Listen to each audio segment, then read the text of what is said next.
그런데 오늘 본문은 우리로 사뭇 당황스럽게 합니다. 왜 그런가요? 첫머리가 종들아 이랬어요.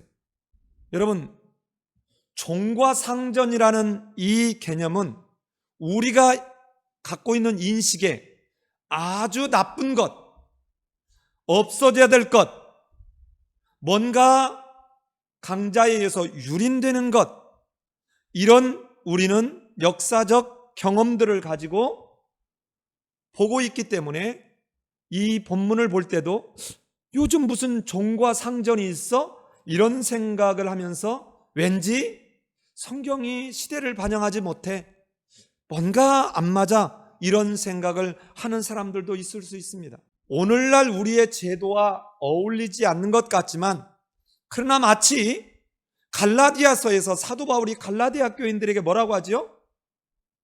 다른 복음은 없나니 다른 복음을 전하는 자는 저주를 받을지어라고 아주 단호하게 얘기합니다. 이때 다른 복음이 뭐였어요?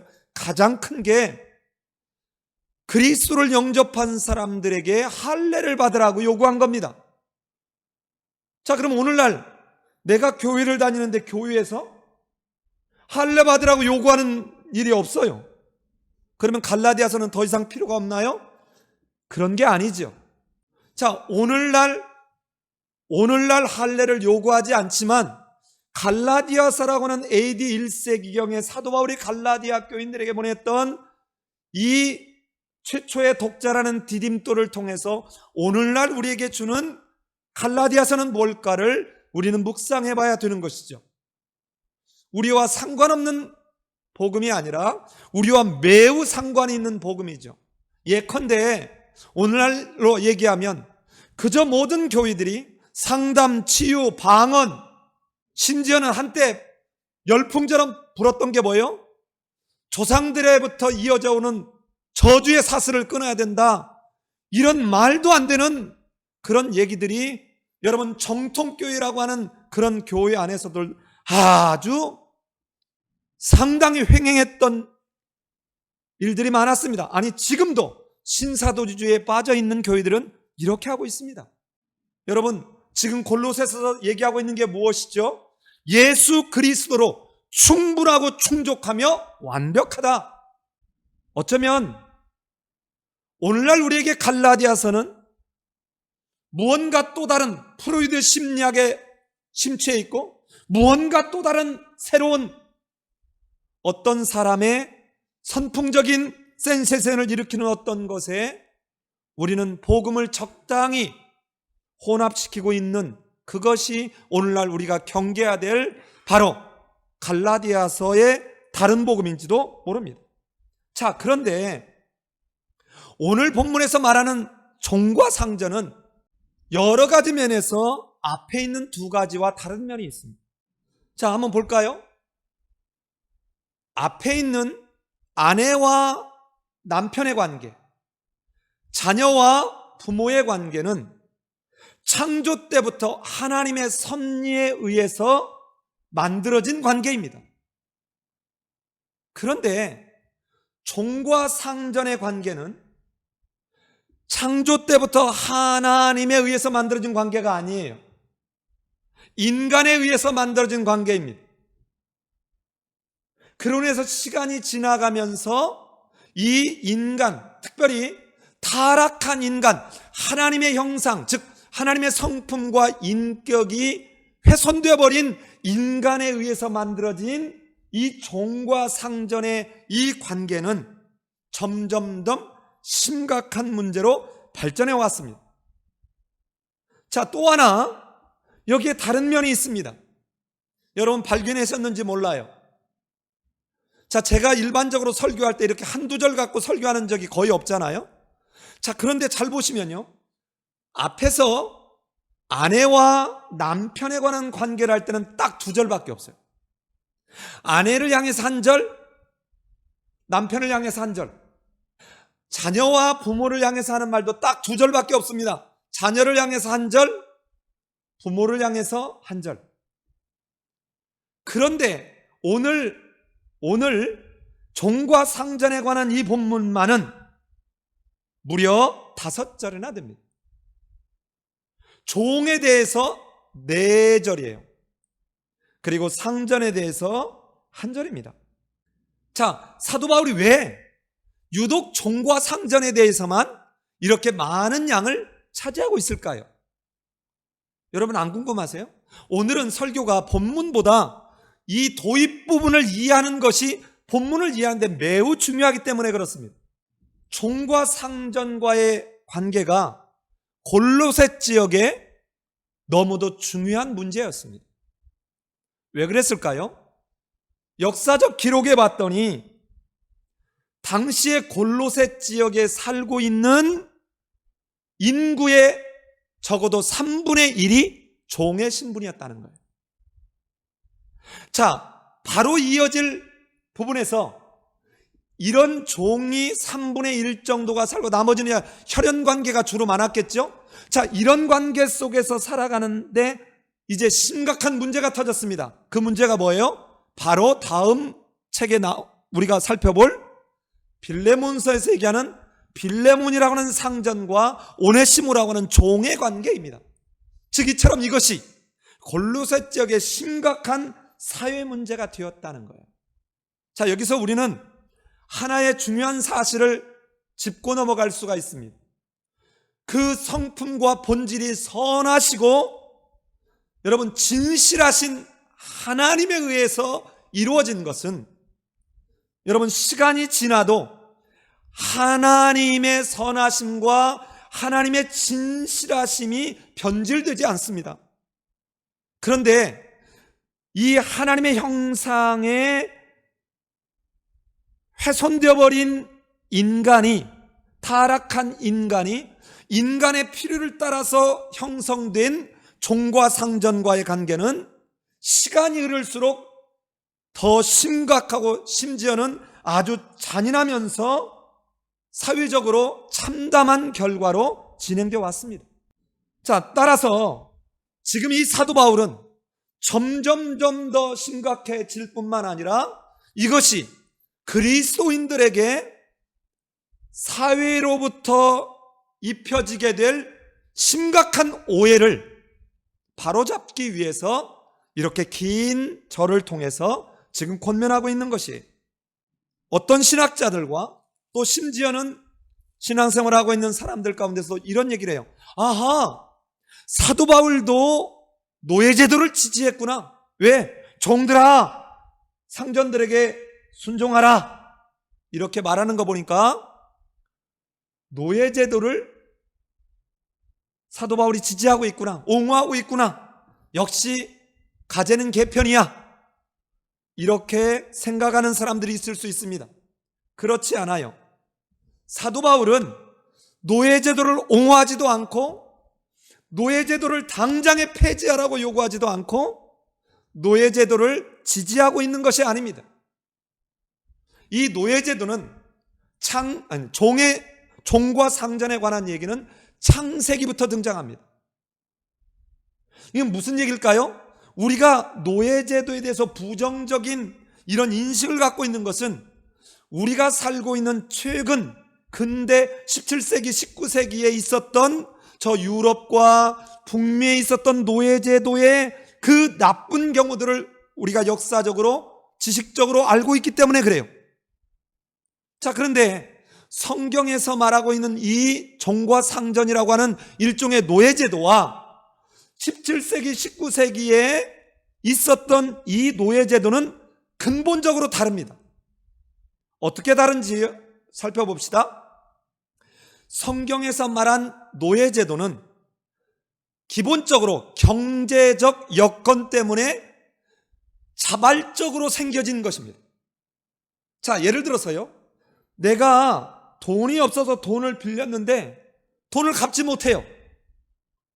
그럼 이 돈을 내가 그 집에 머슴처럼 들어가서 일정 기간 이 빚을 갚기 위해서 내가 당신 집에 들어가서 종으로라도 갚겠다. 이런 경제적인 관계에 기반한 경우가 가장 흔했고 출발점이었습니다. 또 하나는 전쟁이나 싸움에서 졌을 때 이 포로들이 그 생명을 보존하면서 그들의 먹고 사는 것을 유지하기 위한 일종의 하나님의 형상의 보존적 의미가 바로 종이었어요. 그런데 17세기, 18세기에는 어떤 데 기반하고 있냐? 인종적 차별에 기반을 두고 있습니다.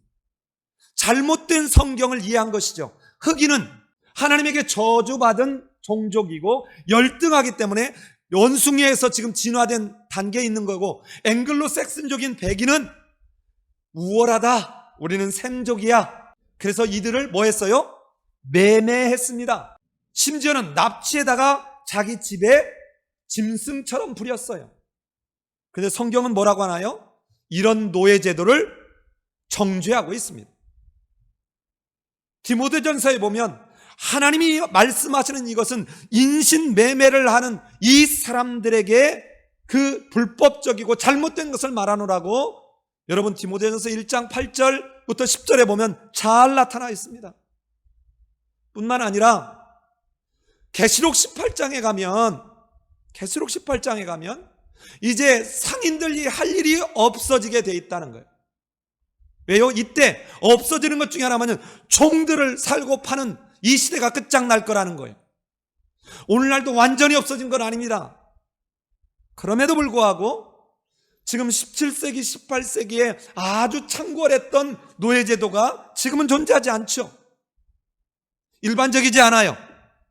자, 여러분, 기본적으로 성경에서 말하는 노예제, 이 종과 상전의 모습과 성경시대, 그리고는 그 한참 한 1500년 정도 더 지난 17세기, 19세기 이때의 그 종과 상전의 개념은 전혀 다르다는 것입니다. 자, 그래서 성경시대는 이미 여러분 출애굽기부터 뭐를 얘기하죠? 오늘 우리 십계명에서 읽은 대로 안식일을 지킬 때는 남종이나 여종이나 아무 일도 하지 말라. 지금 뭐 하고 있어요? 종의 인권을, 종의 쉼을 성경에서 하나님이 모세를 통해서 얘기해 주고 있는 거예요. 당시에 여자가 자기를 부양할 자녀가 없이 남편이 죽으면 여자의 삶이 바로 이처럼 노예로 또는 창녀로 살아갈 만큼 비참해지는 상황인 거예요. 이때 하나님의 형상의 존엄을 지키고 생명을 유지할 그 방법이 다른 집에 들어가서 일하면서 생명을 보존하는 일입니다. 자, 그럼에도 불구하고 이들을 함부로 하지 말라는 거예요. 남종이나 여종이나 너희는 함부로 하지 말라는 거예요. 자, 이게 또 신명기에 가면, 여러분 신명기에 가면 이렇게 말하고 있습니다. 신명기 15장 12절에 가면 이렇게 말씀해요. 내 동족 히브리 남자나 히브리 여자가 내게 팔렸다 하자. 자, 팔렸다, 이 말은 내가 빚을 못 갚아서 그 대신 그 집에 가서 일해주는 종으로, 머슴으로 팔렸다 하자. 만일 엿새 동안 너를 섬겼거든 7째 너는 그를 놓아 자유롭게 할 것이요.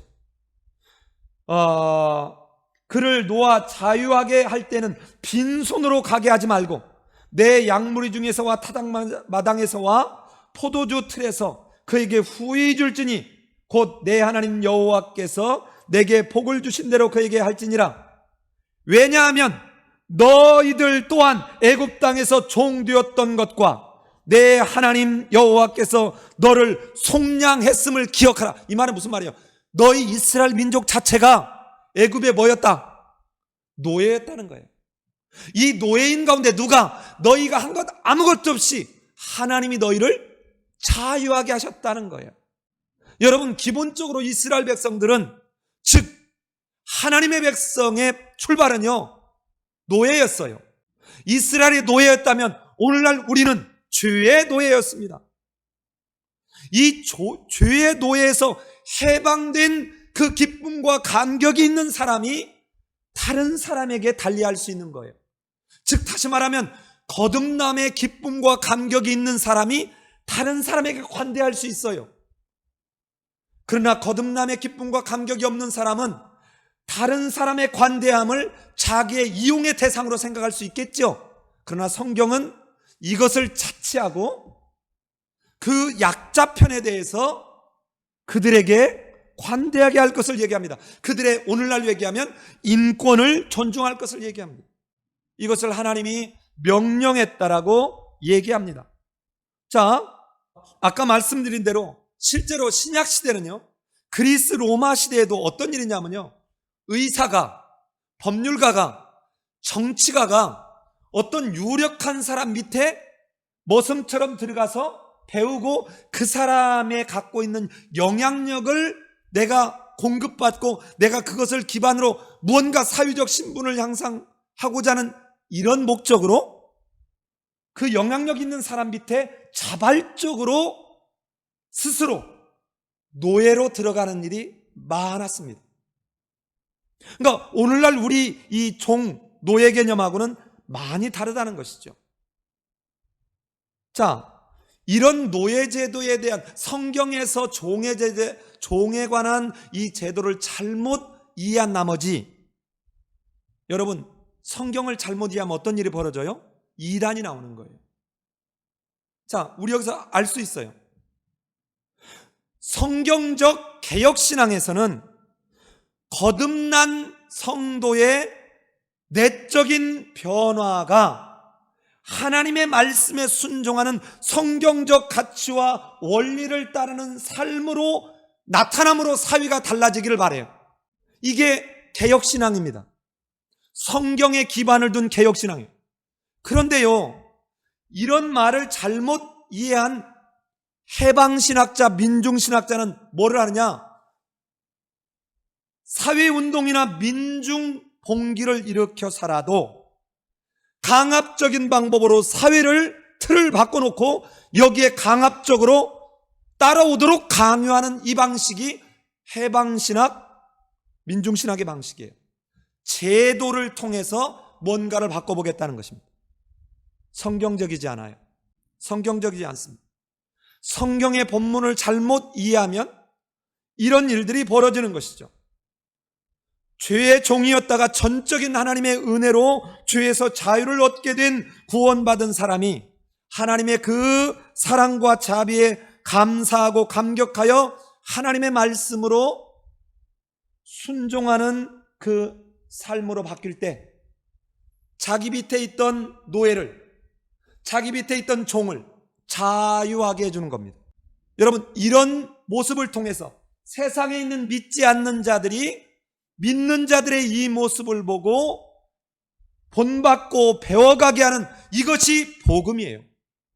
근데 우리는 어떤 민중의 힘, 사회적인 제도가 해결해 줄 거라고 기대하면서 일들을 할 때가 적지 않게 많습니다. 자, 그렇다면 이제 오늘 본문을 들어가는데요, 본문을 들어가는데 다시 한번 여러분에게 한번 여쭤볼게요. 여러분, 지금 세 번째를 가고 있는데 오늘 서론이 길지요? 그러나 너무 중요해요. 자, 보세요. 아내와 남편, 자녀와 부모, 종과 상전, 세 개의 권면이 공통점이 있습니다. 그게 뭔가요? 항상 먼저 사회적 약자라고 생각되어지는 아내, 힘에서 약자라고 생각되는 자녀, 생사여탈권까지를 쥐고 있다라고 생각되어진 종들에게 먼저 얘기하고 있다는 거예요. 왜일까요? 왜일까요? 이걸 알아야 오늘 본문이 여러분 이해가 이제 빨라집니다. 당신은 절대적 족장 중심, 절대적 가부장 중심, 절대적 주인 중심의 사회였습니다. 이 말은 가정에서는 남편에게, 부모와 자녀에게는 아버지에게, 종과 상전에게는 주인에게, 상전에게 절대적 권한이 있어요. 그런데 여러분, 이때 아내는 어때야 돼요? 철저하게 남편에게 복종해야 돼요.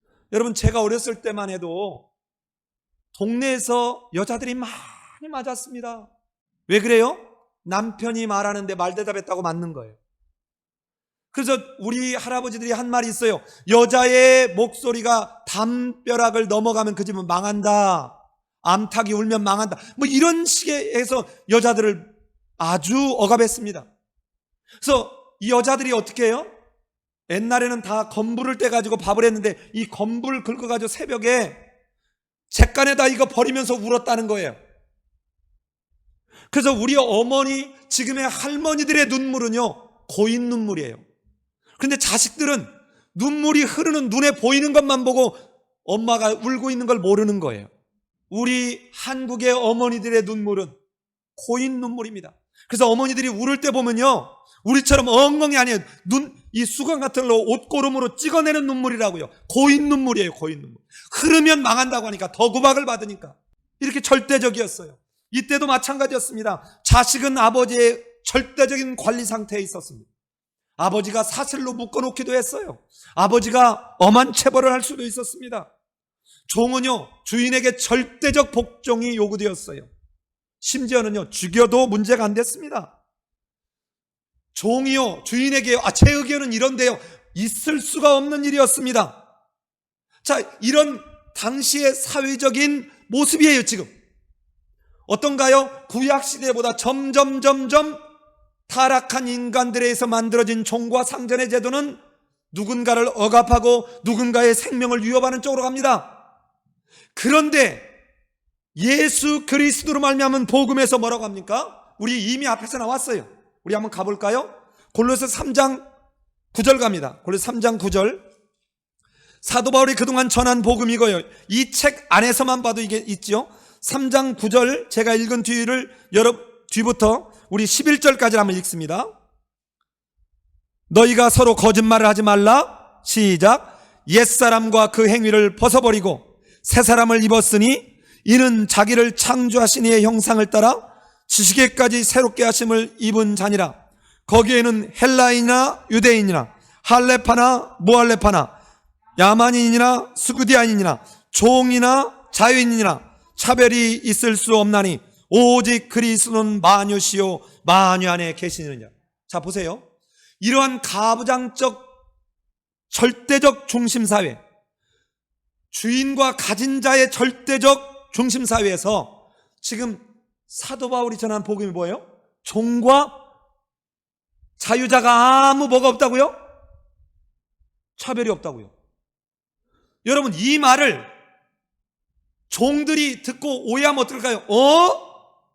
이제는 개화된 세상이야, 니나 나나 똑같아 하고는 어떻게 할까요? 이제 사회 질서가 엉망이 되겠죠. 뿐만 아닙니다. 오네시모처럼 야, 이제 니나 나나 똑같고 우리는 주 안에서 똑같아, 아무 차별이 없어, 그러니까 어떻게 할까요? 좀 나눠 쓰자 하고는 주인의 재산을 훔쳐서 도망치는 이런 종들도 많이 있었던 거예요. 여러분, 이 대표적인 예가 오네시모라 이 말입니다. 여러분, 이런 상황이 되면 생각해 보세요.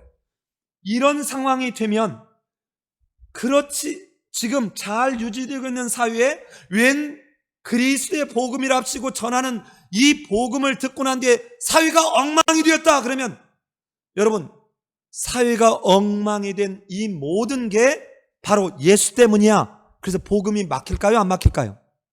막히겠죠. 여러분, 아까 3분의 1이나 되는 사람들이 골로새 지역에 지금 종으로, 노예로 살아가는 사람들이라고요. 근데 이 사람들이 나는 이제 죄에서 자유를 얻었고 종에서 자유인이야, 나한테 말하지 마. 그리고 예를 들어서 아침 9시부터 일을 해야 되는데 한 12시쯤 와가지고 왜 이제 왔냐? 아니 뭐 이제 뭐 나도 자유인인데 그렇게 억압하면 나쁜 사람이, 못 들었어요? 어느 날은 안 나와버려요. 아니 나는 이제 종이나, 아니 당신 복음 못 들었어? 여러분, 이렇게 되면 사도 바울이 정말 한 영혼 한 영혼을 예수 그리스도 믿어 새 사람으로 구원받게 하고자 하는 것이 사도 바울의 복음 전도의 궁극적인 목적인데, 이것에 도달하기도 전에 사회로부터 저 예수 믿는 것들은 엉망이야, 저런 사회를 망가뜨리는 저런 독버섯들, 저런 못된 것들. 여러분, 우리나라도 이런 일이 있었어요.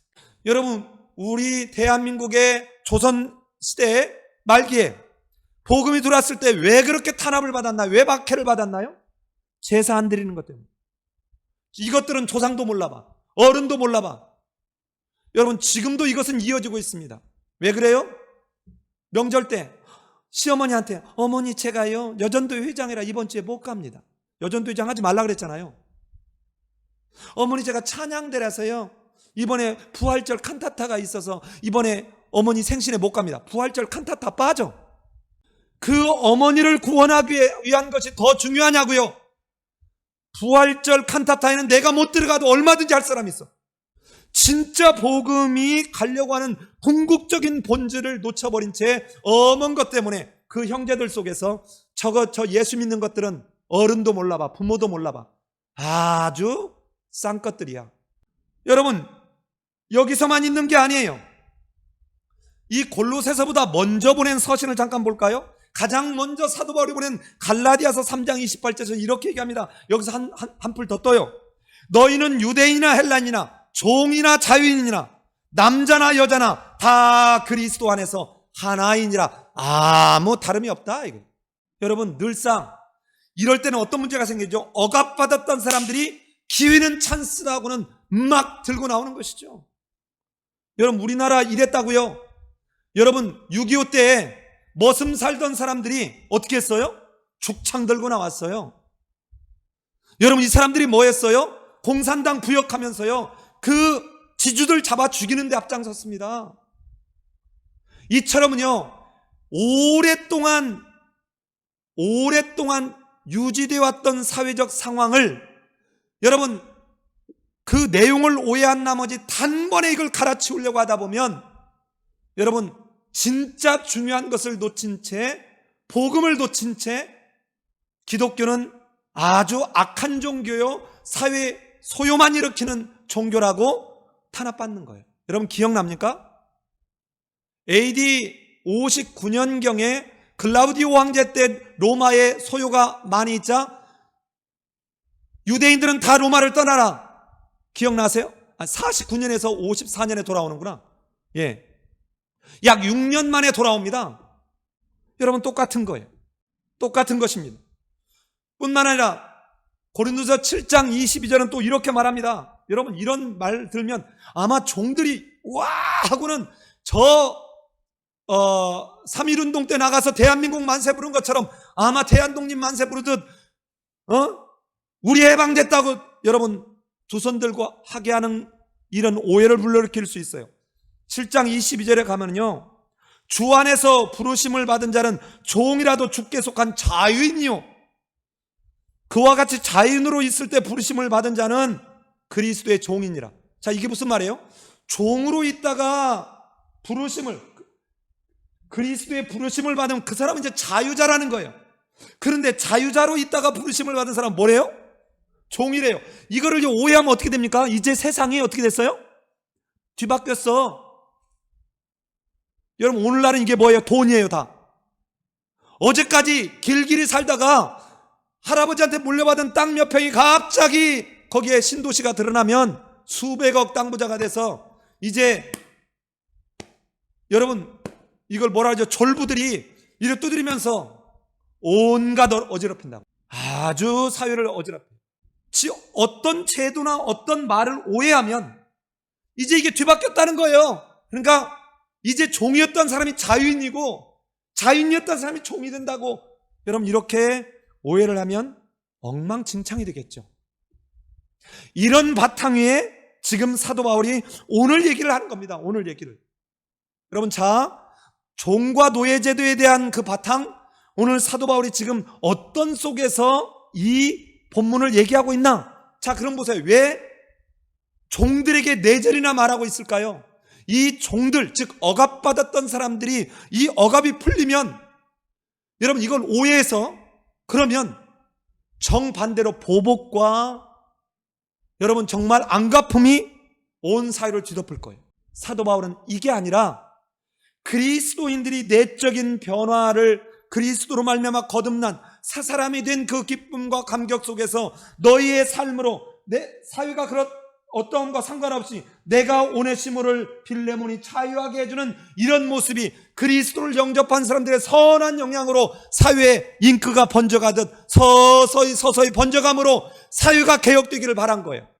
너희는 이 세대를 본받지 말고 오직 마음을 새롭게 함으로 인식을 바꾸고 의식을 바꾸고 사고방식을 바꿈으로 변화를 받아 하나님의 선하시고 기뻐하시고 온전하신 뜻이 무엇인지 분별하도록 하라. 지금 사도 바울은 이 얘기하고 있거든요. 그런데 보세요. 여러분, 지금 사도 바울이 복음을 전할 때는요, 그리스도인들은 아주 소수 중에 극소수였어요. 이 사람들이 사유를 어지럽혔다고 한번 생각해보세요. 그럼 어떻게 될까요? 전부 다 죽였을 거예요. 더 소중한 가치가 있기 때문에. 그런데 여러분, 초대교회 때 그 극소수였지만 왜 이 기독교를 탄압하지 못한 줄 아십니까? 그들은 백성들에게 칭송을 받았습니다. 여러분, 사도행전에 등장하죠. 여러 군데 등장합니다. 온 백성이 그들을 칭송하니라. 온 백성이 그들을 칭송하니라. 내가 충분히 종을 부릴 자유가 있고 내가 저 종을 소유하고 있는 권리가 있음에도 불구하고 그를 자유하게 하는 거예요. 이 사람들이 얼마나 고마움과 감격 속에서 또 다른 사람에게 선한 영향을 끼칠까요? 이게 사도 바울이 복음의 뜻을 정확하게 이들에게 지금 전하고 있는 것입니다. 여러분, 이것을 시간이 흘러감에 따라서 17세기, 19세기에는 이제는 돈으로 주고 돈으로 노예를 사다가 여기다가 마치 말 낙인 찍듯이 낙인 찍어가지고 부려먹는 이런 더 악한 일로 가기도 했지만, 더 심한 타락의 길을 가기도 했지만, 여러분, 그 이후에 불과 한 2, 3세기 지나면서 오늘날은 어떤가요? 이 땅에 공식적으로 노예제도는 존재하지 않습니다. 하나님의 나라는 이처럼 눈에 잘 보이지도 않는 무슨 씨앗? 겨자씨 하나같이 1mm도 안 되는 걸 심어놨는데 이게 어느 날 자라고 자라더니 여러분, 새가 깃들을 만큼 큰 나무로 자라는 은밀성과, 얘기가 다른 데로 세면 안 되지만 이런 게 뭔가 갑작스러웠던 불로소득으로 인해서 사위를 어지럽히는 이런 사위가 되면 안 되는 거예요. 이게 뭐예요? 이게 바로 토지공개념 같은 게 들어와야 되는 거예요. 하나님에 의한 성장성이 있다는 거예요. 그 속에서 우리는 하나님의 말씀에 이제는 충실하게 자기를 창조하신 이의 형상을 따라 지식에까지 새롭게 하심을 입은 자들이에요. 이제 이런 자들이 그러면 어떻게 해야 되느냐? 요 얘기가 오늘 본문이라 이 말입니다. 자, 이제 빠른 속도로 나가봅시다. 오늘 본문 한번 가보겠습니다. 자, 20절 가보세요. 종들아, 모든 일에 육신의 상전들에게 순종하라. 자, 지금 아내와 관련된 것만 다르요. 아내들에게는 복종하라 그랬죠. 자발적 복종입니다. 그런데 자녀와 종들에게는요, 단어 자체가 달라요. 여기는요, 하급자로서 격이 다른 거예요. 자, 아내와 남편은 격이 똑같아요. 다만 하나님의 창조 질서에 따른 자발적 순종입니다. 그러나 자녀가 부모에게, 종이 상전에게는 분명한 격이 달라요. 위치가 달라요. 그래서 쓰는 단어가 다른 단어를 씁니다. 첫 번째 명령하는 거예요. 종들아, 네가 필요한 일에만이 아니라 모든 일에 상전들에게 순종하라. 자, 이제 아까 얘기했잖아요. 이제 다 자유해. 그러니까 어떻게 할까요? 이렇게 하지 않겠어요? 주인이 오면 하는 것처럼 해. 예, 그렇지요 하고 비유 맞춰. 주인이 가면 니나 똑같은데 이제 그 말이 그 뒤에요. 사람을 기쁘게 하는 자와 같이 눈가림만 하지 말고, 이 사람을 기쁘게 하는 자, 사람의 비유를 맞추는 자 이 말입니다. 눈가림만 하는 자, 보이기 위해서 하는 자, 볼 때만 하는 자, 이런 말이에요. 자, 그거는 오직 그랬는데요, 반대로 이 말입니다. 오히려 눈가림만 하지 말고 오히려 반대로 이 말이에요. 주를 두려워하여 성실한 마음을 해라. 자, 이 말은 무슨 말이죠? 주께서 보고 계시고 듣고 계시고 그 주님이 너희의 진짜 주인이야. 그렇다면 앞에서처럼 사람에게 보이려고 있을 때만 하는 이 두 마음을 갖는, 분리된 마음을 갖는 것이 아니라 성실한 마음, 늘 일관된 마음, 있으나 없으나. 직장 생활을 해보신 분들은 알 거예요. 사장이 있을 때와 없을 때가 다릅니다. 주인이 있을 때와 없을 때가 달라요. 그러나 그리스도로 말미암아 거듭난 새 사람이 된 사람은 이렇게 하면 안 된다는 거예요. 이렇게 하면 진짜 본질인 복음이 막힌다는 거예요. 23절 볼까요? 무슨 일을 하든지, 아까서 모든 일이라는 말하고 같은 말이에요. 무슨 일을 하든지 마음을 다하여 죽게 하듯 하고, 죽게 하듯 하라 명령입니다. 사람에게 하지 말라, 이 말이에요. 자, 보십시오. 이 말은 내가 주인이 있든 없든 나는 지금 그리스도에게 나를 죄에서 자유하게 했던, 죽음에서 생명을 준 그 주가 내 앞에 있는 것처럼, 즉 내가 그 주 앞에 사는 것처럼 해라, 이 말이에요. 여러분, 지금 오늘 예배, 오늘 이 설교를 듣고 있는 우리 삶예배교회의 가정의 자녀들이 엄마가 계실 때나 안 계실 때나, 아빠가 계실 때나 안 계실 때나, 선생님이 볼 때나 안 볼 때나 자기 방에서 공부하는 것을 예수님이 보고 계시고, 예수님이 듣고 계시고, 예수님이 지켜보고 계신다는 걸 아는 그 마음으로 한다면, 여러분, 그렇게 엄마 몰래 게임하다가 이스케이프 딱 치고 나오지 않아요. 밑에다가 만화 보다가 책 딱 덮지 않습니다. 여러분, 직장에서요, 자기가 부장인데 과장한테 나 피곤해서 오늘 늦게 가, 본부장이 찾으면 나 회의 갔다 그래, 이런 짓 안 해요. 왜요? 주님이 보고 있거든요. 여러분, 이 말을 또 오해하면 안 됩니다. 너희는 죽게 하듯 하라 했더니 어떤 상황이 돼도 상전들에게 무조건적 복종, 여러분, 맹종을 하라는 것이 아닙니다. 왜 그래요? 사도행전 5장 29절에 가면 이렇게 말합니다. 베드로와 사도들이, 이제 그 대제사장 사두개인들이 예수라고 하는 것을 전하지 말라, 그 이름 전하지 말라고 두드려 때리고 아주 어미 경계에서 내보냅니다. 그때 베드로와 사도들이 대답하여 이르되 사람보다 하나님께 순종하는 것이 마땅하니라. 여러분, 이거는 제가 이 앞에도 설교를 한번 했습니다. 로마서 13장 1절로 7절에서 여러분, 모든 위에 권세 있는 자들에게 순종하라 할 때, 여러분, 이거는 이 권세를 하나님이 주셨기 때문에, 하나님으로부터 말미암았기 때문에 하는 거예요. 그러면요, 전제가 있어요. 이 권세자가 자기에게 권세를 준 하나님께 순종할 때 우리가 순종하는 거예요. 여러분, 만약에 이 권세자가 하나님을 모욕할 때 이 권세자에게 순종하면 어떤 일이 벌어지느냐? 내가 그 사람과 똑같이 하나님을 모욕하는 일이 되는 거예요. 자, 이 무슨 일을 하든지 죽게 하듯 하라, 골로새 3장 17절에서 이미 앞에서 말했습니다. 무엇을 하든지 말에나 일에나 다 주 예수의 이름으로 하고 그를 힘입어 하나님 아버지께 감사하라. 무슨 말이에요? 너희는 무엇을 하든지 주님 앞에서 하는 것처럼 주의 영광을 위해서 하라, 이 말이죠. 이 앞서서 고린도서 10장 31절에 사도 바울은 이렇게 얘기하죠. 그런즉 너희가 먹든지 마시든지 무엇을 하든지 다 하나님의 영광을 위하여 하라. 여러분, 내가 지금 예를 들어서 사장이 없다고, 윗사람이 없다고 적당히 했다가 그걸 사장이 알았어요. 그런데 이 사람이 예수 믿는데요. 그럼 어떻게 될까요?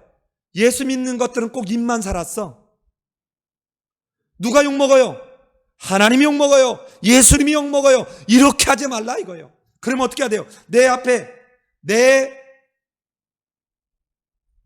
나의 구원의 최종적 심판권자인 하나님과 예수 그리스도 앞에서 그분이 지금 나를 보고 있는 것처럼 생각하고 하라, 이 말이에요. 로마서 14장 6절에서는 이렇게 말합니다. 나를 중히 여기는 자도 주를 위하여 중히 여기고 먹는 자도 주를 위하여 먹으니 이는 하나님께 감사하며 먹지 않는 자도 주를 위하여 먹지 아니하며 하나님께 감사하느니라. 우리 중에 누구든지 자기를 위하여 사는 자가 없고 자기를 위하여 죽는 자도 없도다. 우리가 살아도 주를 위하여 살고 죽어도 주를 위하여 죽나니 그러므로 사나 죽으나 우리가 주의 것이로다. 이게 주의 이름으로 한다는 거예요. 여러분, 그래서 기억납니까? 여러분이 어느 공동체나 어느 집안에 장가나 시집을 가거나 어느 직장에 들어간 그날부터 그 집이 여러분 때문에 복을 받아야 돼요. 이게 요셉이었어요. 요셉이 보디발의 집에 들어간 날부터 여호와께서 요셉을 기억하사 보디발의 집에 복을 주기 시작합니다. 그 요셉이 어떡하죠? 주인이 보나 안 보나 너무 성실해요. 보디발의 아내가 그렇게 유혹을 하는데도요, 내가 하나님께 득죄하리까 늘 하나님 앞에서 생활했습니다. 사랑하는 여러분, 상전의 복종이 하나님을 영화롭게 하는 것인가 아닌가의 기준이 되어야 돼요. 오늘 이 본문과 뒤에 디도서에 보면 디도에게 보냈던 그 디도서 2장 9절에 보면 이걸 잘 또 보충 설명합니다. 자, 왜 이렇게 하라고 하는지 보세요.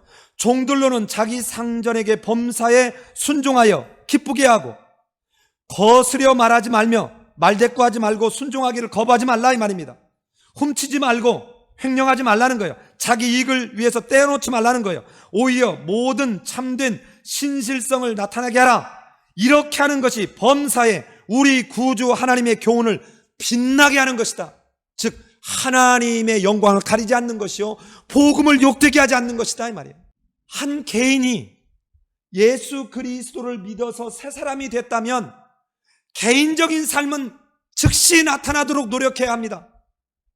그러나요, 사회적 구조가 오랜 기간 동안 뿌리내려 있는 여기서 단번에 혁명을 기하거나 민중 봉기를 꾀하려는 방법을 성경은 지지하고 있지 않다는 말이에요.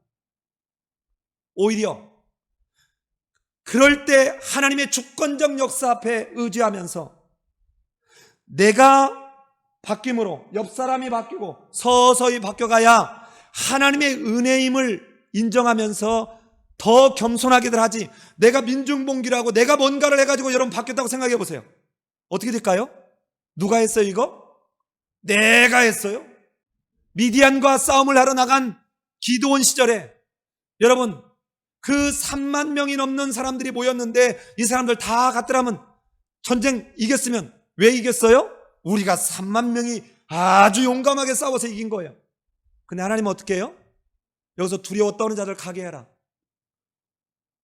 여러분 10,000명 남았습니다. 10,000명. 이것도 많다. 물 먹는 걸 시켜봤어요.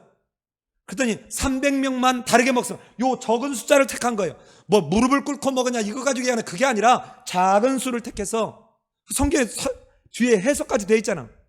이들이 큰 수로 이기면 저들의 힘으로 이겼다 할까 함이라. 개인의 삶에서 내가 정직하고 진실하는 것은 당장에 바뀔 수 있는 일들입니다.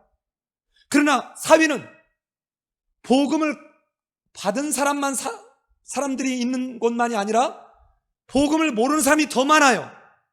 그러면 이것을 단번에 뒤집기로만 주장을 하면 이 사회는 혼란과 또 다른 폭력과 여러분 또 다른 지배자만 바뀌는 거예요. 여러분 보세요. 전 정권에서 지금 정권으로 바뀌었는데 여러분 대통령만 바뀌었어요. 아무것도 바뀐 거 없어요. 공무원들 어느 때 보면 속 터지게 일합니다. 기업들 안 바뀌어요. 그렇게 하루아침에 바뀌지 않습니다.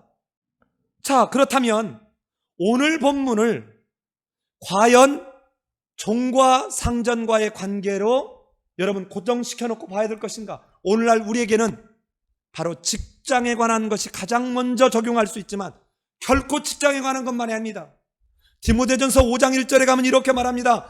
늙은이를 꾸짖지 말고 권하되 아버지에게 하듯하며 젊은이에게는 형제에게 하듯하고 늙은 여자에게는 어머니에게 하듯하며 젊은 여자에게는 온전히 깨끗함으로 자매에게 하듯하라. 참 과부인 과부를 존대하라. 여러분 공동체 안에서, 사회 공동체 안에서 여러분 윗사람과 아랫사람 존대하는 이것 첫 번째 얘기합니다. 두 번째는요, 더 강조하는 말이 나와요. 5장 17절에 가면 다스리는 장로들을 배나 존경할 자로 알되. 교회 공동체 안에서 연세가 많아서, 여기서 장로라는 말은 연세가 많은 분들이 그 당시에는 가르쳤어요. 그 당시에 권면했습니다. 이런 장로들을 배나 강조하고 있어. 배나 존경할 자로. 이 존경하다 이 단어가 하나님을 공경하다는 단어하고 똑같은 단어예요. 교회 공동체 안에서 여러분, 제가 답답한 게 이거예요. 연세가 70 되신 성도님이 예를 들어 뭐를 자꾸 하고 있으면 어떻게 해야 돼요? 50된 집사님이 얼른 그거 잡아야 돼요. 그걸 본 40대가 아이고 제가 해야지요. 여러분, 이것을 보고 자란 20대 10대들이 여러분 자연스럽게 자기 직장에 가서도 이 모습으로 구별된 거룩한 백성의 모습, 저들이 어그러지고 거스르는 세대 가운데 하나님의 빛의 자녀들로 나타나게 된다 이 말입니다. 그런데 예수 믿는 사람도 똑같이 커피 한 잔 가지고 청소하는 옆에서, 자 예를 들어서 70된 분이 교회에서 청소를 하고 있는데 50된 집사가 와가지고 커피 먹으면서 집사님 청소하시네요? 하고 자기 커피 마시고 있다고 생각해 보세요.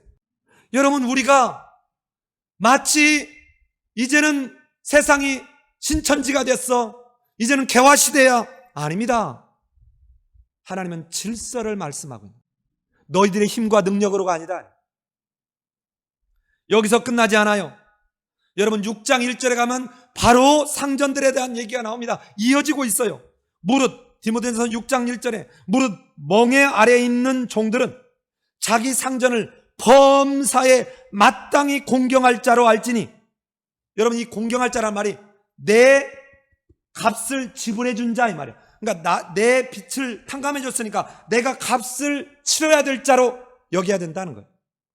이는 하나님의 이름과 교훈으로 비방을 받지 않게 하렵니다. 즉 예수 믿는 것도 우아래도 몰라보고 아주 싸가지가 없어 이런 말 안 듣게 하려는 함이라는 거예요. 여러분, 요즘은 이게 없어졌는데요, 옛날에는 여러분 자동차 번호판이 서울이면 서울 뭐 3가에 뭐 이렇게 돼 있었습니다. 여러분, 제가 대학 다니고 대학원 다닐 때는, 지금은 이게 거의 없어졌어요. 아직도 정치하는 사람들은 있지만 지역 감정이 엄청 많았습니다. 그래서 예를 들어서 전북 5다에 이 번호판을 달고 운전을 빠르게 하거나 이러면 그냥 뭐예요? 이렇게 뭉뚱거려야 저 전라도 새끼들 다 덮어 씌우는 거예요. 그러니까 이 번호판을 달고는 여러분 절대로 험하게 운전하면 안 돼. 왜요? 나 때문에 전라도가 다 욕먹으니까. 여러분, 지금 미국 가면 어떤 일이 있는 줄 알아요? 어글리 코리안이에요. 어글리 코리안. 아주 정말 엉망진창인 한국인이 말입니다. 중국 사람보다 더 무시당해요. 히스패닉계보다 더 무시당합니다. 왜 그래요? 공공에 책임지는 건 안 해요. 졸부들의 자녀들을 많이 나가 있어서 돈으로 막습니다. 제가 96년에 갔을 때 국회의원 아들, 대기업의 회장 아들들, 이런 사람들이 와가지고 무슨 짓을 하냐? 제가 한 달에 2,000불 갖고 살았어요. 정부에서 1,449불 줬어요. 얘들이 여러분 한 달에 5,000불 이상 씁니다. 얘들 속에 뭐가 있냐? 20 클럽 있어요. 20 클럽. 이 20 클럽이 뭐냐? 20만 불 이상 되는 자동차를 가지고 다니는 애들끼리 모이는 거예요. 얘들이 음주운전하고 경찰에 갔는데 얘들이 경찰서에서 그런답니다. 내가 누군 줄 알아? 우리 아버지가 대한민국의 국회의원이야. 우리 아버지가 장관이야. 우리 아버지가 삼성, 현대, LG 대기업의 우리 아버지가 회장이야. 그 경찰들이 딱 한마디예요. 영어로. 죄송합니다. So what? 이 말이 우리말로 바꾸면 그래서 어쩌다는 건데. 얘들을 구해내려고 빼내오려고 간 교수님이 저한테 한탄하는 얘기예요. 가만히만 있어도 되겠는데 모든 한국 사람들을 어글리 코리안 만들고 있다는 거예요. 여러분, 세상에서도 전라도 욕 안 먹이려고 운전할 때 조심해요. 한국 사람 욕 안 먹이려고 그렇게 안 합니다. 그런데 영원한 생명을 주신 하나님의 이름을 망령되고 하나님을 욕되게 하는 그런 일들이 여러분 나로 인해서 생기면 내가 진짜 거듭남의 기쁨과 감격이 있는 사람인가요? 저는 아니라고 생각해요. 자, 왜 사도 바울은 죽게 하듯 하라고 하느냐? 24절 가보십시오. 우리말로는 이게 안 나요. 이는이라고 되어 있는 왜냐하면이에요. 왜냐하면. 호티. 왜냐하면 기업의 상을 주께서 받을 것이기 때문이라는 거예요. 자, 이게 무슨 말이냐요? 여기서 상을 받는다는 이 말이 뭐냐면요, 이 세상의 상전들은요, 일을 이만큼 했으면 그게 걸맞게 보상을 해줘야 되는데 적게 해주는 사람들이 있다는 거예요. 그런데 너희가 믿는 그리스도 예수는 너희들이 받을 보상을 충분하게 그리고 완전하게 해주실 것이기 때문에 이 땅에서의 그것으로 너희는 눈에 보이듯 하지 말고 늘 죽게 하듯 하라, 이 얘기하는 거예요. 너희는 주 그리스도를 섬기느니라. 이 말은 뭐예요? 너희는, 너희의 진정한 주인은 이 땅에 있는 상전이 아니라 누구다? 그리스도이다. 자, 여러분, 여기서 상전이라는 단어와 이때 주라는 단어가 같은 단어예요. 같은 단어예요. 똑같이 큐리오스 씁니다. 그러니까 우리가 이 땅에 상전인 주인의 밑에 있지만 너의 진짜 참 주인, 진정한 주인은 그리스도다. 그러면 이 말을 연결하면 앞에서 한 말이죠. 늘 그 주님 앞에서, 그 주님이 보시는 앞에서 하는 것처럼 해라. 25절을 가보겠습니다. 25절. 왜냐하면, 여기서 왜냐하면 또 나오죠. 왜 너가 그리스도가 진정한 주인으로 섬기는 것처럼 너는 그 주인에게 받을 상을 기대하면서 하냐? 그것은 불의를 행하는 자는 불의로 보응을 받을 것이기 때문이다. 자, 불의가 뭡니까? 여러분, 불의가 뭐예요? 하나님의 말씀을 따르지 않는 게 불의예요. 여러분, 사람들이 자꾸 세상적 개념을 가지고 와서 설교할 때 이렇게 말할 때는, 여러분, 선은요, 하나님이 말씀하는 대로 따르는 게 선이고 하나님의 말씀에 따르지 않는 게 악이에요. 내가 생각할 때 선이고 악이라고 보는 것이, 이게 아담이 한 실수예요. 내가 볼 때 선악과 먹는 게 좋을 것 같아. 하나는 먹지 말라는데. 여러분, 여기서 의라는 말은 불의를 행한다는 말은 반대말은 의를 행한다는 말이잖아요. 그런데 보세요. 신명기 6장 25절에서 이렇게 말해요. 우리가 그 하나님이 명하신 대로 이 모든 명령을 우리 하나님 여호와 앞에서 삼가 지키면 그것이 곧 우리의 의로움이니라 할지니라. 하나님의 말씀의 길을 순종하는 이것이 뭐라고요? 예, 의입니다. 의. 그런데 하나님의 말씀 안 듣고 어떻게 하는 거예요? 이 불의를 행하는 게 어떤 겁니까? 눈가림만 하듯 하고 사람에게 비유 맞추듯 하고 보면 하는 척하고, 이게 다 불의라는 거예요. 너는 성실함과 진실함과 정직함으로 해라. 네가 만약 이렇게 하잖아, 네가 주 앞에 갔을 때 주님이 너 모른다 할 거야. 주님도 네가 눈가림만 했다면 주님도 너 눈가림만 하면 어떻게 할래? 이 말입니다. 그런데 우리는 대부분요, 주님이 오늘 오시면 나는 기필코 반드시 꼭 참말로 구원받을 거라고 너무도 천연덕스럽게 자신하고 있다는 거예요. 그런데 예수님은 분명하게 말씀합니다. 나는 너를 도무지 알지 못하노라. 이 불법을 행하는 자들아 내게서 떠나라. 이 불법이 뭐예요? 하나님의 말씀 아닌 것 따라갔다는 거예요. 자기 생각, 자기 주장, 자기 경험, 자기 아집.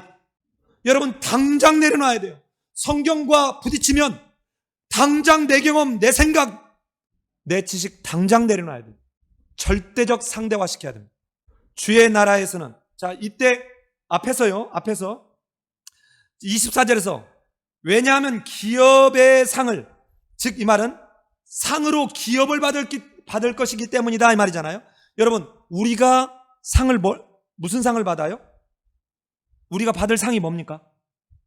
자, 금상? 대상? 자, 이게 예수님께서 이 땅에 오셔서, 그리스도가 이 땅에 오셔서 천국 복음을 가르쳐줬던 팔복에 잘 나타나 있어요. 여러분, 팔복은 우리가 받을 상이 뭐라고 해요? 하나님 나라입니다. 우리는 이 땅에 살지만 하나님의 나라에 이미 속했지만 아직 하나님의 나라를 소유하지 완성된 하나님의 나라에 참여하고 있지 않은 이 우리의 모습이라는 사실을 늘 인지하면서 늘 내가 받을 그 하나님의 나라, 이 하나님의 나라는 사람에게 보이려고 눈가림만에 대해서는 되지 않는다는 거예요. 사람에게 비유 맞추려고 하는 것으로는 결단코 그 상을 받을 수 없다는 거예요. 이제 25절까지 이 말씀을 하고 마지막에 4장 1절 딱 상전들에게 한마디 합니다.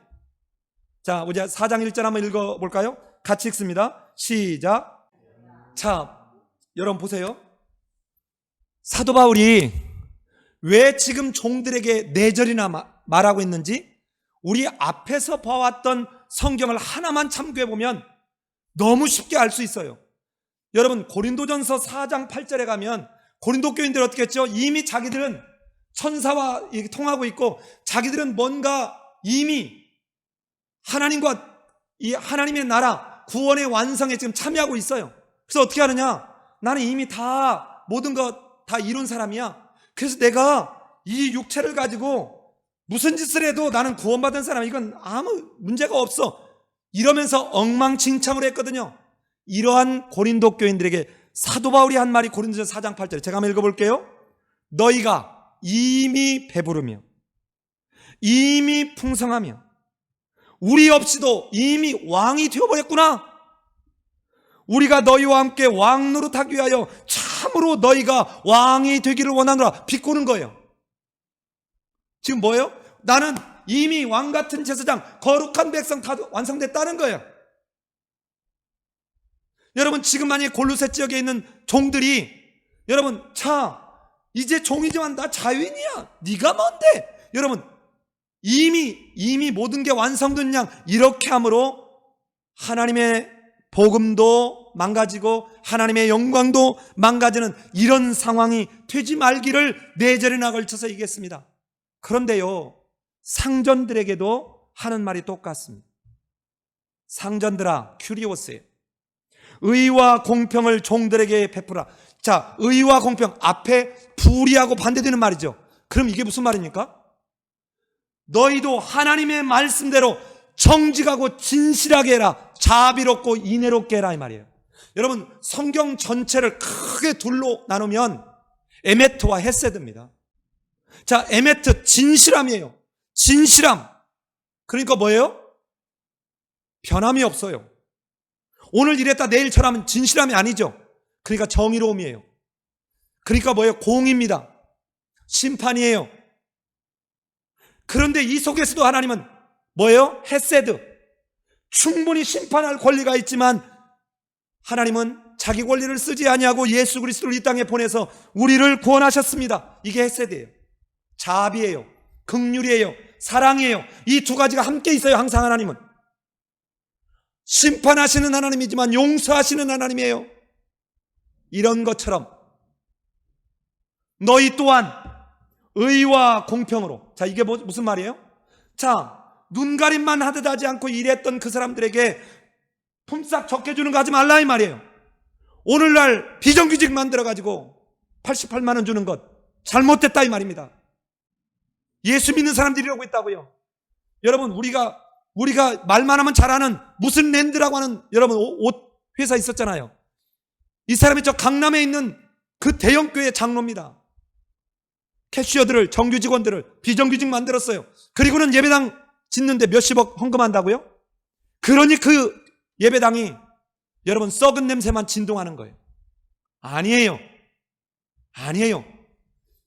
눈에 보이는 예배당 만들겠다고 눈에 보이지 않는 하나님의 거룩한 성령이 거하시는 성전인 성도들을, 그리고 복음으로 성전이 되어야 될 아직 믿지 않은 미신자들을 그렇게 비정규직으로 내몬다고요? 있을 수 없습니다. 상전들아, 네가 먼저, 여기서 베풀진이는 네가 먼저 보여주라 이 말입니다. 네가 먼저 하나님의 말씀을 따라 의와 공평함, 즉 공정함으로 종들에게 보여줘라.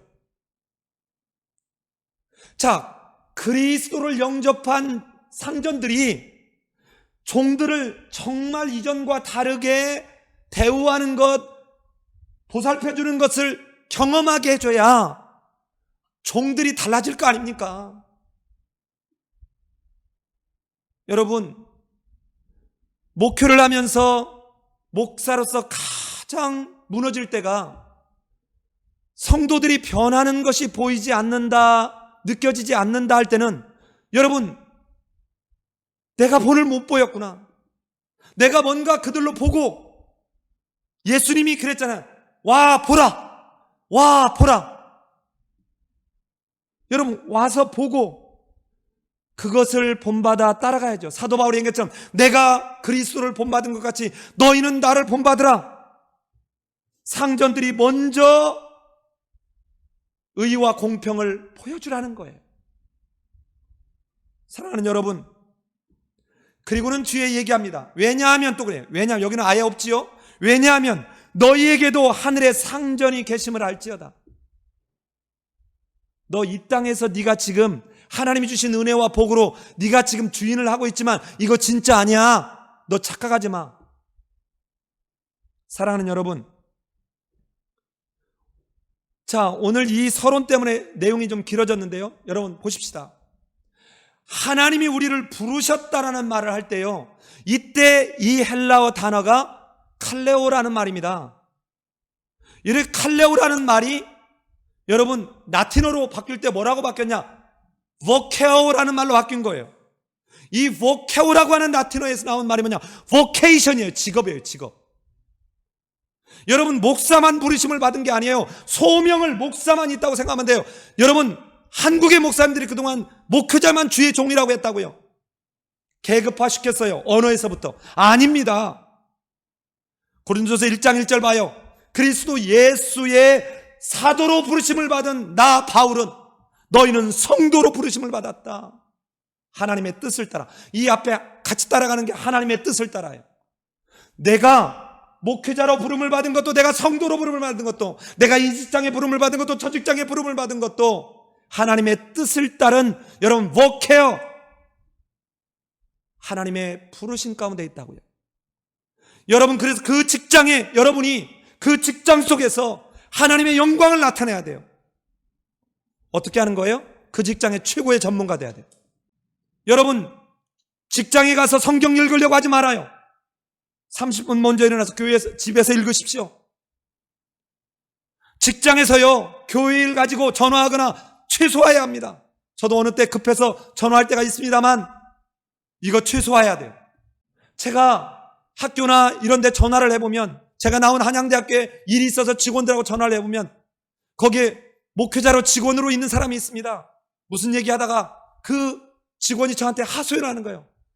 교수님 제발 예수 믿는다고 하지 말고 자기 일이나 좀 열심히 하라고 하십시오. 사랑하는 여러분, 교회에서 복음을 전하고 이런 일은 아주 거룩하고 하나님의 일이고, 세상 속에 있는 어떠한 청소를 하거나 물건을 파는 일은 아주 천한 세상의 일이고, 아닙니다. 너희는 무슨 일을 하든지 사람에게 보이려고 눈가림만 하지 말고 죽게 하듯 하라. 여러분이 맡고 있는 일에 여러분 최고의 권위자가 돼야 돼요. 여기 있는 학생들, 지금 다니고 있는 그 학교에서 여러분은 공부해서 최고가 되면 여러분은 정말 사람들이, 선생님이 달리 볼 거예요. 설교를 귀로만 듣니까 안 바뀌는 거예요. 내가 바뀌지 않고 있다면 하나님 나를 변화시켜 주십시오. 내가 정말 예수 그리스도로 거듭나지 못한 것 같습니다. 여러분 진짜가 뭐예요? 정말 생명을 새롭게 얻은 것에 대한 기쁨과 감격이 있으면 개인의 삶, 개인의 의식부터 바뀌기 시작합니다. 나의 삶을 바뀔 때 이런 삶 하나하나가 사회 속에서 사회를 서서히 바꿔가기 시작하는 거예요. 그런데 기독교는 지난 100년 개신교 역사에서 뭐가 달라졌습니까? 우리 교회, 내 교회가 숫자가 많아져야 돼요. 내 교회만 부흥하면 돼요. 남할 바 없어요. 옆에 있는 전도사나 부목사는 어떻게 살아도 상관없습니다. 담임 목사 나만 몇 억씩 받으면 돼요. 나만 엑스문 타면 되고, 나만 K9 타면 되고. 이게 성경적 원리입니까? 아닙니다. 교회가 아니에요. 사랑하는 여러분, 이제 우리는 하나님 앞에 정직하게 여쭤야 합니다. 내가 단순히 밥 벌어먹고 살기 위해서 이 직장을 지금 다니고 있나? 아니면 이곳이 나의 사명터요, 하나님을 보내신 사역진가? 여러분 스스로 미명에 하나님 앞에 엎드려 여쭤봐야 됩니다. 만약에 밥 벌어먹고 살기 위해서만 그곳을 하고 있다면 여러분은 정말 불쌍한 그리스도인. 새 사람이 된 그 기쁨과 감격을 누리지 못한 채 하나님의 영광은 하나도 드러내지 못하고 그저 입에 풀칠이나 하고 살아야 되는 처절한 그런 존재입니다. 말씀을 마무리합니다. 사랑하는 여러분, 이제 여러분이 몸담고 있는 공동체, 여러분이 몸담고 있는 직장에서 여러분 이러한 구별된 삶을 위해서 앞에서 17절까지에서 말했던 그 원리 사용하면 돼요. 첫째, 여러분 말을 조심하십시오. 아랫사람은 함부로 아부하는 말, 험담하는 말 쓰면 안 됩니다. 어떤 이유로든 거짓말하면 안 돼요. 윗사람한테 거짓말하면 안 됩니다. 윗사람은요, 아랫사람을 비난하거나 위협하는 말 함부로 해서는 안 됩니다. 그리고 자기가 한 말에 대해서 책임져야 돼요. 윗사람이 책임지는 것을 본을 못 보여주면 예수 믿는 것들은 입만 살아서라는 말 또 나옵니다. 두 번째는요, 서로 용납해야 돼요. 어느 한쪽이 아니에요. 서로 거짓말하면 안 되고요, 서로 말 조심해야 되고요, 서로 용납해야 됩니다. 여러분, 윗사람이 이뻐하고 존중한다고 격이 없이 한다고 예의 없이 버르장머리 없이 하면 안 됩니다. 더 깍듯해야 돼요. 그 소중함을 알기에. 여러분, 아랫사람은 당연히 이 직장에 대한 경험이 적기 때문에 부족할 수 있어요. 또는 생각이 다를 수도 있습니다. 이제 들어온 지 얼마 안 되니까. 그 다름을 윗사람은 인정해 줄 수 있어야 돼요. 세 번째는요, 서로 용서해야 합니다. 서로. 여러분, 아랫사람은 이제 막 들어왔는데 보니까 상사가 하는 일이 너무 고루하고 말도 안 되는 것 같아요. 여러분, 상사도 실수할 수 있어요. 그리고요, 안에 들어가 있어 보면요, 이게 그 속에 젖어가지고 안 보입니다. 진짜 안 보여요. 제가 우리 학교 직원하고 요즘 일주일에 몇 번씩 통화를 하면서 문제점들을 개선해 가려고 하는데, 이전의 직원은요 윗사람 핑계만 댔습니다. 근데 이번 직원은 뭔가를 개선하려고 노력을 해요. 안에 있는 사람 잘 몰라요. 내가 그 직원한테 뭔 얘기를 해줬더니 한 번도 생각하지 못 해봤다는 거예요. 그 사람은 15년 동안 그 일을 해왔어요. 제가 머리가 똑똑한 게 아니에요. 밖에 있는 사람이 그냥 한번 보면 더 참신할 수 있어요. 아랫사람이 내놓은 어떤 엉뚱한 얘기가 여러분 놀라운 참신한 아이디어가 될 수도 있다는 것을 윗사람은 여러분 인정해야 합니다. 그리고 아랫사람이 잘못하는 것은요, 그렇기 때문에 상사로 더 많은 월급 주고 당신이 있는 거예요. 그거 도와주라고. 마지막으로 아랫사람과 윗사람은요, 서로 가르치고 권면해야 합니다. 서로 가르치고 권면해야 돼요. 아랫사람은 윗사람이 하는 말을 잘 귀담아 들어야 되는데, 여러분 요즘 젊은 친구들은 안 그래요. 자기 생각에 딱 고정되어 있어가지고 그냥 다 구닥다리로 여겨요. 여러분, 일신우일신이라는 말이 있어요. 해 아래 새 것이 없다는 겁니다. 있는 데서 이렇게 더 발전시키고 더 발전시켜 나가는 것이죠. 윗사람은요, 아랫사람의 고언을 무시하면 안 됩니다. 여러분, 세계적인 기업 3M이요, 이렇게 세계적인 기업이 된 이유가 뭔 줄 아세요? 제품을 개발하려다가 실패한 그 직원을 야단치지 않았다고요. 그래서 나오는 게 여러분 포스트잇입니다. 전 세계 20세기 초인류 발명품이 포스트잇이에요. 여러분, 이 포스트잇이 어떻게 만들어준 줄 아세요? 교회 이 찬양대에서 악보 표시를 하려고 이렇게 했는데, 우리 흔히 얘기하는 스카치 테이프 했는데 이게 접착력에 이렇게 붙여놨다 이걸 띄면 악보가 찢어지거든요. 악보가 흠이 나요. 근데 어느 날 스카치 테이프를 샀는데 붙였다가 뗐는데 이게 흠집이 안 나는 거예요. 이게 너무 좋다. 스카치 테이프로 실패한 이 테이프를 활용한 게 포스트잇이에요. 전 세계 어린아이부터 노인에 이르기까지 포스트잇 안 쓰는 나라가 없어요. 우리나라 가전 3사가 1년 동안 벌어들이는 것보다 포스트잇 하나로 벌어들이는 수입이 몇 배나 더 많습니다. 사랑하는 여러분, 이게 그리스도 앞에서 늘 겸손하게 모든 것이 하나님의 은혜요, 하나님의 전적인 도우심으로 되었다라는 그 겸손함이 있다면 여러분의 아랫사람을 성공하는 또 다른 리더로 만들어줄 수 있을 것이지만 자기 고정관념에 빠져 있으면 여러분 정말 성공할 가능성 있는 그 아랫사람을 실패하는 사람으로 전락시킬 수 있는 위험이 있다 이 말입니다.